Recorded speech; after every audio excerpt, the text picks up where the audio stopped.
So, what is going on, guys? Today we're going to be taking a look at the SH Figuarts Son Goku from Dragon Ball. It's Kid Goku. And this is the old Kid Goku. We currently have the Daima one, which I guess isn't Kid Goku, it's Mini Goku. But besides the point, we're also getting a new one coming up here, which is more accurate to the cover, which is really tiny. This guy is not so tiny, and one of the big issues a lot of people have with the figure is, well, he's not a small little Goku. The box, quite wide, actually. There it is. A lot of stuff. Comes with a lot of stuff. There's that Shenron. I'd like to have him, but I don't know where I'd put him. And as far as he goes, that's the box. Very good. Very cool. Just a nice little Goku in there. Real nice guy. Inside of the box, we have all of this. Clearly, he's been opened. He's been out for a while. We've seen him before, technically, if you watch the Bulma review. And inside we have a ton of hands, only 2 alternate faces, the whole Nimbus, the power pole in its holder and extended, and 2 tail parts. Or is it Nyambo? Nyambo? I don't know how to say the Japanese name, so I'm just going to refer to it as power pole from here on out, which is pretty good. And I mean, as far as it goes, that's what's in there, and that's a lot of stuff. But he does actually come with stand parts, which I didn't put back in the box. They're just right here. They're there. He comes with 3, but I'm currently using the other one elsewhere, so I kind of don't have it on hand. But that's the one that has the clip, so that's kind of a shame. Anyway, that is what's in the tray, so let's get Goku here out of the box. And here we have Goku out of the box with his smiling face. I'm not 100% if that's the one he comes out of the box with. I just put that one on him because why not? It's the nice one. I think he might have came out with a little more aggressive face. But he's not complete at the moment because we have to remove his head, which, yes, I didn't fully peg in because it's scary. We have to, of course, add on a couple of accessories here to make him a whole, which would be this, which is a peg, which scares me, which is why I'm not removing the head ever again. I was fearing this day forever. But there we have him with the power pole on, and then of course he's also not, I mean, he can be complete without the tail, but it's Kid Goku, so we need to put a tail on him. So there we go, give him his tail, and there we have Kid Goku. And he looks really cool. I mean, it's Kid Goku. There's not really much wrong with him. The only thing everyone seems to say is that, again, he's a bit too big. His scale is a little weird. But I think it's mostly down to Dragon Ball. Because here's the thing, right, that I have with this. Is Goku was always too small in the original Dragon Ball. By the time of the second tournament arc, he was like 15. So it actually made no sense for him to be a tiny-looking guy anymore. So I'm actually fine with this height. It's completely fine. The head is massive, though.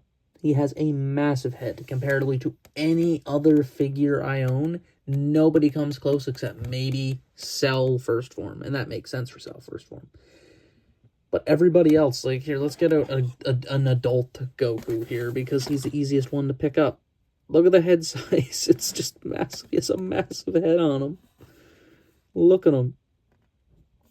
It's craziness out here that he even has that large of a head.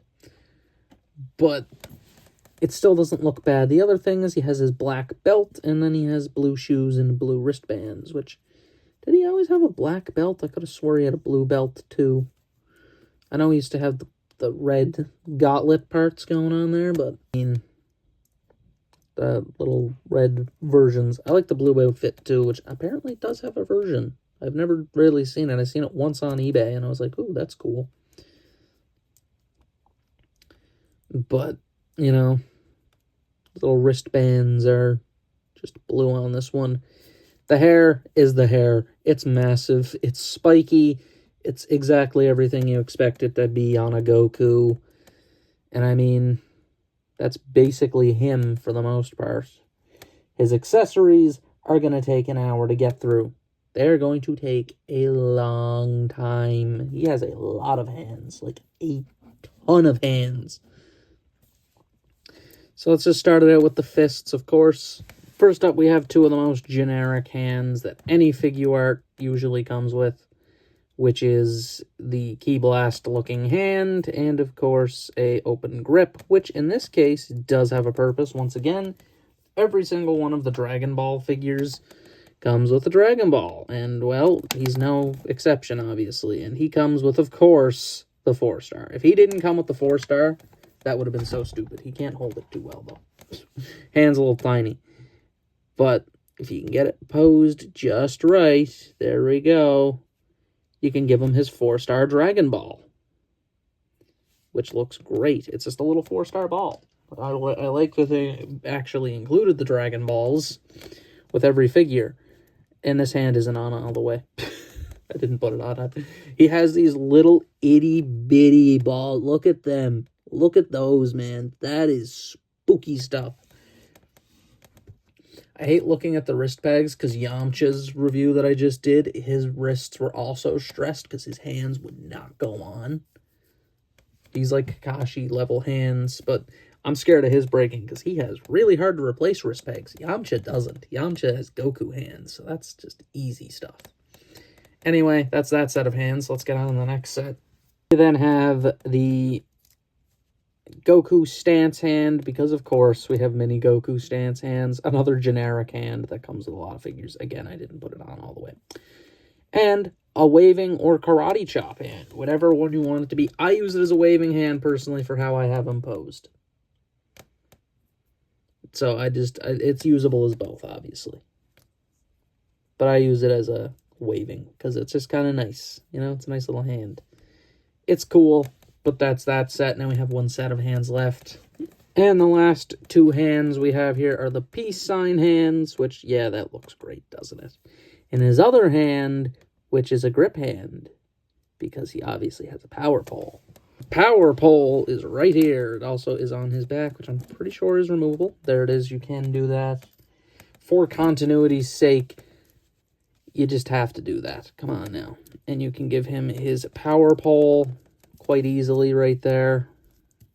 Look at that. And we can pose up little Goku here with his power pole. Look at that. That's a great pose. I could put him on the shelf like that, honestly. I won't, but I could. Like, genuinely, good pose. And the power pole is, of course, just a red stick. It's all it is. It's nothing special. There's nothing special about it. He just kind of comes with it because, well, he kind of has to. It's one of those integral parts of early Dragon Ball that it's hard not to include with this figure. It's just one of those parts, you know? And he can do, obviously, a lot with it. He has really good wrist articulation, so he can do a absolute ton of poses using that. Which I think is great. And, I mean, that's not even all the accessories, because we still got face plates and tails. And now, let's do the tails first, because they're a little bit easier, honestly. First up, we have this tail, which is the bent tail. This is his more kind of, you know, he's doing stuff tail, which is great. The other tail is the same thing. It just is a ball joint that you unplug. And you simply plug this one in. And this one's a bit more of a straightened tail. I'm not sure what this one's for. I like to think of it more of like it's being pulled on, maybe. It's kind of one of those weird tails that just doesn't matter too much, in my opinion. This one's a bit more of a stand tail, though. If you wanted to stand them up, you definitely could use that tail a little bit better than the other one. I don't like that one as much. I mean, it's not as good, honestly, as this tail. And obviously, you do have the option to not give him a tail, but he will always have a hole there, because tail has to go somewhere. But yeah, that is the tails along with the hands. So let's get into the next set of things, which would be the faceplates. So for Goku's faceplates, they're really, really good on this version. Now, there is another version of this figure available, which is one that is a Tamashii store exclusive, but the problem with that one is that one doesn't come with any smiling faces, from what I've seen. This one has the alternate issue, which it comes with one slightly aggressive face, but it's more not, you know, an angry-looking face at all. He's not so serious. He has no serious faces with this. So first up, we have Smiling Goku, which, yeah, looks good. He just has that ear-to-ear grin, no teeth. There it is. Looks good to change his faces. It's the same as every other Goku figure known to mankind. You just swap out the face by removing his bangs. Ta-da. And there we have his more combat-ready face, which I think looks pretty good. It's a little more goofy. The left eye is definitely a lot more squinted in. He does, again, have a grin. It looks pretty good, but that's not my favorite face of the bunch. My favorite face of the bunch is this one. The laughing Goku face, or again, the happy Goku. He has two happy faces, but I love this one. This is the one I put him on the shelf with, him on his Nimbus. It's great. I love this face. It just looks great. I don't have any issues with this one at all. It's awesome. I just like this one. And again, the other one is tempting, but I like having the Nimbus and having the happy faces. The other one just doesn't feel right without happy faces, because Kid Goku is constantly smiling. It's one of those things to not have a smiling face. It's an essential piece. It's an essential piece of Goku that you have to have, in my opinion. At least Kid Goku. But we have one more accessory left, and it's a pretty big one, because it's a giant hunking piece of plastic. And that would be the Nimbus. We're just going to set you there, Goku. The Nimbus is indeed not hollow. This is completely sculpted yellow plastic, and it's insane. It does have a peg up here if you do want to put a stand in. Like I said, it comes with 3. Now, why does it come with 3? Well, because you need 2 to hold it. Technically, you don't need both, but I use 2. And they just peg into the bottom here using the stand that you get with the figure. And they just go on like that. And of course, you can have Goku up top. I'm just going to put it down again because, oh god, I've unleashed the stand. Oh no. I'm just going to put it down here because Goku can't be seen standing on it. So you could stand him on it. Obviously, if you had the stand back here, it definitely helps. Again, it's a little too much, though, because then there's stands everywhere. How I usually pose them, though, is sitting kind of cross-legged like this on the Nimbus. It's like that. If you've seen my profile picture, you know what the picture is. It's him and Bulma. And this is a great pose. I love this pose. It's just a great-looking shot, honestly. I just love this Nimbus, and it was the main reason I wanted this one, and not the cheaper alternative. This one's a lot more expensive, by the way. A ton more. Were the faces a contributor? Absolutely. But was that Nimbus also a contributing factor? Yes, it was. And that is pretty much it for his accessories. That was a lot of accessories to go over, because he has a ton. He literally has a ton. That's the thing about these older figures, man. They always have a ton of accessories with the old SH Figuarts, man. It's one of those things that kind of sucks about the new ones, that they don't ever seem to have a ton of accessories. But that is it for that. So let's get to the articulation, which is quite good. Ball joint in the head, of course, which has some pretty good range despite the head being massive. Forward and back the arms. He does have a kind of butterfly in there, but it's a little weird, as you can see. The kind of sleeves go forward with it, which is kind of odd. It's different. He does have his elbow, ball-jointed wrist, and again, the articulation at the wrist is probably some of the best I've seen. He does have the ab crunch and everything there, along with the waist swivel. The belt loop does move like the other characters with the belt loops.